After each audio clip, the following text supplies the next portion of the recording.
Në letër jemi okej. Okej. Në letër jemi okej, sepse po t'i referohemi të dy takimeve, si me Anglinë edhe me Andorën, ishe parashikuar një lojë mirë me Anglinë, gjë që deri diku u zhvillua një takim dinjitos, përsa i përket nuk morëm në i goleat, por ajo që më la pak shije, domethënë, sepse flasim për futboll, që ndryshe nga takimet e tjera që ka zhvilluar ekipi kombëtar, nuk ngacmuan fare në portën e Anglisë. Domethënë, u bë një lojë dhe një rreshtim sulmues zonal, një mbrojtje zonale, duke mos krijuar asnjë lloj hapësire për anglezët, gjë që ja vështirësuan dhe atyre shënimin e golit. Deri këtu më them që jemi prap okej dhe jemi në rregull për sa i përket ekzekutimit të lojës.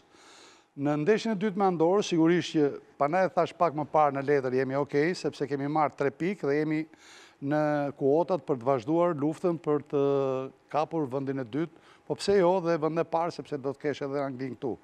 Futbolli është futboll dhe surprizat gjithmonë i ka. Mendoj që me Andorën, ekipi kombëtar bëri atë që ditë bëj më mirë.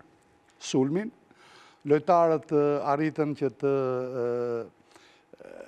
gjejnë vetveten dhe më erdhi shumë mirë që Rejmana shënoi, ai po kalon një periudhë edhe te Sivaspori që po luan në mënyrë dinjitoze, ka shënuar pothuajse ndeshje për ndeshje, gjë që reflektohet edhe në ndeshjen me kombëtarët dhe 2 gola. I duhej ky moment. I duheshin sepse kjo ngren moralin.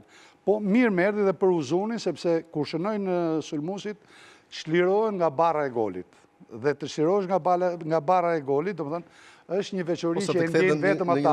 Është një psikologjike për ta. Është një aromë që gjithmonë të ndjellse që të çon para portës. Do kishe shumë dëshirë për Brojën që dhe ai të shënonte, megjithatë Broja është një forcë e shtuar në sulmin ton, është një lojtar që ndoshta në të ardhmen do të jetë udhëheqës i sulmit ton. Do të heqi pak atë individualizmin e vetë dhe të punoj më tepër për grupin, do të ishte një lojë akoma më e bukur e Brojës, por që aty ka elemente të tjerë, është edhe Muçi që është provuar pothuajse fare, që janë lojtar teknik dhe din të luajnë në zonat të ngushta. Unë jam i kënaqur me këto 2 takime, kena presin 2 takime shumë vështira. Është një takimi më i vështirë. Jo, unë do të quaj me Lituaninë. Me Lituaninë më vështirë? Do ta quaj sepse për lojën e Serbisë, për të karikuar ekipin nuk ka nevojë. As trajnerit gjithë, sepse vetë lojtarët e din peshën e takimit dhe do të shpalosin atë që është më e mira. Ajo që më tre më tepër, nëse ne marrim një rezultat të mrekullueshëm me Serbinë, ajo që do më tre më tepër është ndeshja me Lituaninë.